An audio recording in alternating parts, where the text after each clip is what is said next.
ഡൽഹി കലാപ ഗൂഢാലോചന കേസിൽ JNU വിദ്യാർത്ഥി നേതാവ് ഉമർ ഖാലിദിന് ജാമ്യമില്ല. ഉമർ ഖാലിദ് അടക്കമുള്ള 9 പേരുടെയും ജാമ്യാപേക്ഷ ഡൽഹി ഹൈക്കോടതി അല്പസമയം മുമ്പ് തള്ളിയിരിക്കുന്നു. ഗൂഢാലോചനയിൽ പങ്കുണ്ടെന്നാരോപിച്ച് 2020 സെപ്റ്റംബറിലാണ് ഉമർ ഖാലിദിനെ ഡൽഹി പോലീസ് അറസ്റ്റ് ചെയ്തത്. ഇന്ന് 2:30 ഉമർ ഖാലിദ് അടക്കമുള്ള 10 പേരുടെ ജാമ്യാപേക്ഷയിൽ ഡൽഹി കോടതി ജാമ്യം കേട്ടത്. അതിൽ തസ്ലീം അഹമ്മദിൻ്റേതൊരു ബെഞ്ചിലും ഉമർ ഖാലിദ് അടക്കമുള്ള മറ്റ് 9 പേരുടെ മറ്റൊരു ബെഞ്ചിലുമാണ് വിധി പറയാൻ ഇരുന്നത്.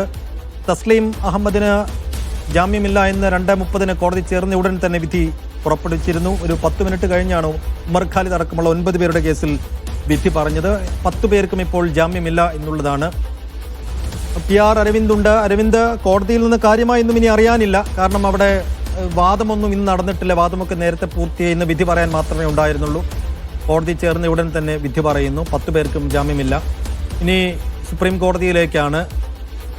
എങ്ങനെയാണ് ഇവരുടെ മുന്നിലുള്ള ഇനിയുള്ള വഴികൾ?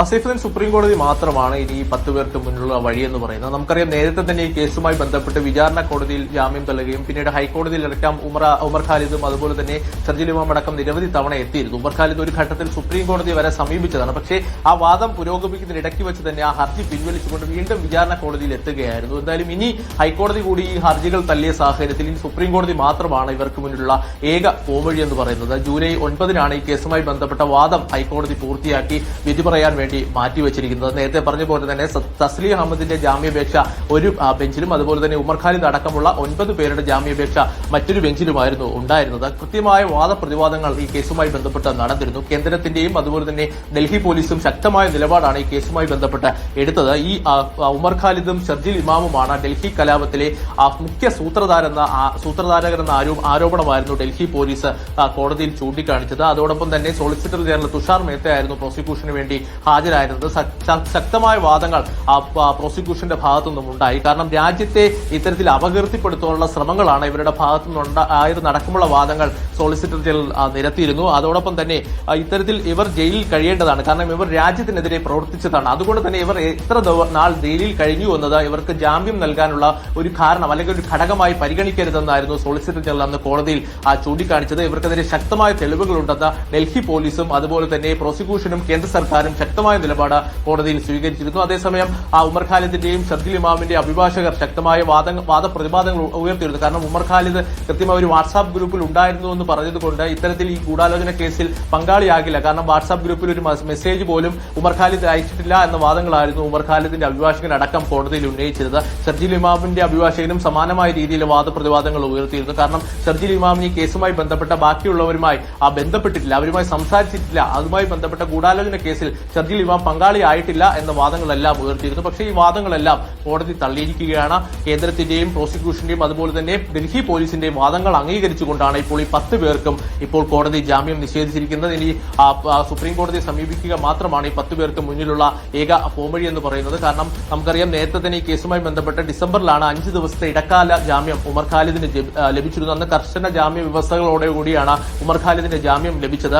കൃത്യമായി അന്നൊരു ബന്ധുവിന്റെ വിവാഹത്തിൽ പങ്കെടുക്കാൻ വേണ്ടി മാത്രം, കാരണം മാധ്യമങ്ങളെ കാണരുത്, അതോടൊപ്പം തന്നെ മറ്റ് ഇടങ്ങളിലേക്ക് പോകരുത്, തെളിവുകൾ നശിപ്പിക്കാൻ ശ്രമിക്കരുത്, കൃത്യമായ ജാമ്യ വ്യവസ്ഥകൾ അന്ന് തന്നെ ഉണ്ടായിരുന്നു. അപ്പോൾ പക്ഷേ അന്നൊരു ഇടക്കാല ജാമ്യം ലഭിച്ച സാഹചര്യത്തിൽ ഇന്നൊരു ജാമ്യം ലഭിക്കുമെന്ന പ്രതീക്ഷ ഉമർ ഖാലിദിന്റെയും അതുപോലെ തന്നെ മറ്റ് 10 പേരുടെയും കുടുംബങ്ങൾക്കുണ്ടായിരുന്നു. പക്ഷേ അത്തരമൊരു സാഹചര്യത്തിലേക്ക് പോണ്ട എന്ന നിലപാട് തന്നെയാണ് ഇപ്പോൾ കോടതി സ്വീകരിച്ചിരിക്കുന്നത്. ഇവർക്ക് ജാമ്യം നൽകേണ്ട സാഹചര്യമില്ല. ഇവർ ഈ ഗൂഢാലോചന കേസ്, കാരണം കേന്ദ്രത്തിന്റെയും ഡൽഹി പോലീസിന്റെയും വാദങ്ങൾ അംഗീകരിച്ചുകൊണ്ട് തന്നെയാണ് ഇപ്പോൾ ഡൽഹി ഹൈക്കോടതി മുന്നോട്ട് പോയിരിക്കുന്നത്. ഡൽഹി ഹൈക്കോടതി ജഡ്ജ് നവീൻ ചൌള, ശലീന്ദർ കൌർ എന്നിവർ അടങ്ങിയ ബെഞ്ചാണ് ഉമർ ഖാലിദിന്റെയും ഷർജിൽ ഇമാമും അടക്കമുള്ള 9 പേരുടെ ജാമ്യാപേക്ഷയിൽ വിധി പറഞ്ഞത്. അതേസമയം തസ്ലീം അഹമ്മദിന്റെ ജാമ്യാപേക്ഷയിൽ വിധി പറഞ്ഞത് സുബ്രഹ്മണ്യ പ്രസാദ്, ജസ്റ്റിസ് ഹരീഷ് വൈദ്യനാഥ് ശങ്കർ എന്നിവരടങ്ങിയ ഡിവിഷൻ ബെഞ്ചാണ്. എന്തായാലും ഉമർ ഖാലിദിനെ സംബന്ധിച്ച് നമുക്കറിയാം, വിദ്യാർത്ഥി നേതാവാണ് ഉമർ ഖാലിദ്. അന്ന് വലിയ രീതിയിലുള്ള പ്രതിഷേധങ്ങൾ ഡൽഹിയിൽ അരങ്ങേറിയിരുന്നു. പക്ഷേ ആ പ്രതിഷേധങ്ങളിൽ കൃത്യമായ ഗൂഢാലോചനയിൽ പങ്കുചേർന്നിട്ടുണ്ട് ഉമർ ഖാലിദ്. അതുപോലെ തന്നെ ഷർജിൽ ഇമാമും ഈ ഗൂഢാലോചനയിൽ പങ്കുചേർന്നിട്ടുണ്ട് എന്ന് തന്നെയാണ്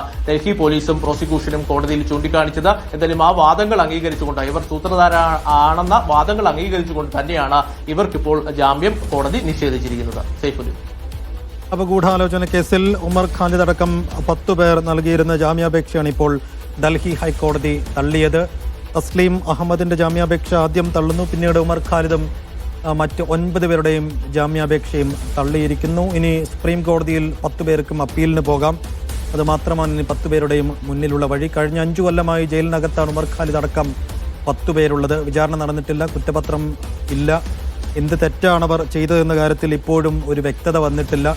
ഡൽഹി കലാപത്തിൽ ഗൂഢാലോചനയിൽ പങ്കാളികളാണ് എന്നാരോപിച്ചുകൊണ്ടാണ് 10 പേരെയും അറസ്റ്റ് ചെയ്ത് ജയിലിലിട്ടത്. പക്ഷെ കുറ്റം ഇതുവരെ തെളിയിക്കാൻ കഴിഞ്ഞിട്ടില്ല, വിചാരണ കഴിഞ്ഞിട്ടില്ല, കുറ്റപത്രം സമർപ്പിച്ചിട്ടില്ല. അങ്ങനെയൊക്കെയുള്ള അവസ്ഥയിൽ തങ്ങൾക്ക് നീതി വേണം, ജാമ്യം വേണം എന്നാവശ്യപ്പെട്ടുകൊണ്ടായിരുന്നു ഡൽഹി ഹൈക്കോടതിയെ 10 പേരും സമീപിച്ചത്. പക്ഷേ ഗൂഢാലോചനയിൽ പങ്കുണ്ട്, അതുകൊണ്ട് അവർക്ക് ജാമ്യം നൽകരുത് എന്ന് പ്രോസിക്യൂഷനും ഡൽഹി പോലീസും കോടതിയിൽ ആവശ്യപ്പെടുന്നു. അത് അംഗീകരിച്ചുകൊണ്ടാണ് ഡൽഹി ഹൈക്കോടതി ഇപ്പോൾ 10 പേരുടെ ജാമ്യാപേക്ഷ തള്ളിയിരിക്കുന്നത്. എന്തുകൊണ്ടാണ് ഇങ്ങനെ വിചാരണ തടവുകാർ ആയി ഇങ്ങനെ നീണ്ടുപോകുന്നത്?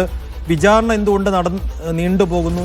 എത്രയും പെട്ടെന്ന് വിചാരണ നടത്തിക്കൂടെ എന്നൊക്കെ വാദത്തിന്റെ ഘട്ടത്തിൽ ഡൽഹി ഹൈക്കോടതി ചോദിച്ചിരുന്നു. പക്ഷേ ഒരു തരത്തിലും ഇപ്പോഴത്തെ ചുമത്തിയ കുറ്റമനുസരിച്ച് ഈ 10 പേർക്കും ജാമ്യം നൽകരുത് എന്ന കണിശമായ നിലപാടാണ് പ്രോസിക്യൂഷനും ഒപ്പം ഡൽഹി പോലീസും ഹൈക്കോടതിയിൽ സ്വീകരിച്ചത്. അത് പരിഗണിച്ചുകൊണ്ടാണ് ഡൽഹി ഹൈക്കോടതി 10 പേർക്കും ഇപ്പോൾ ജാമ്യം നിരസിച്ചിരിക്കുന്നത്. ഇനി സുപ്രീം കോടതിയിലേക്ക് പോകാം. സുപ്രീം കോടതിയും തള്ളിക്കഴിഞ്ഞാൽ പിന്നീട് എന്തായിരിക്കും ഇവരുടെ ഭാവി എന്ന് കാത്തിരുന്നു കാണുക തന്നെ വേണം. എന്തായാലും കഴിഞ്ഞ 5 വർഷമായി ഡൽഹി കലാപ ഗൂഢാലോചന കേസിൽ കുറ്റാരോപിതരായിക്കൊണ്ട് ഈ 10 പേരെയും അറസ്റ്റ് ചെയ്ത് ജയിലിൽ അടച്ചതാണ്. 10 പേർക്കും ജാമ്യമില്ല.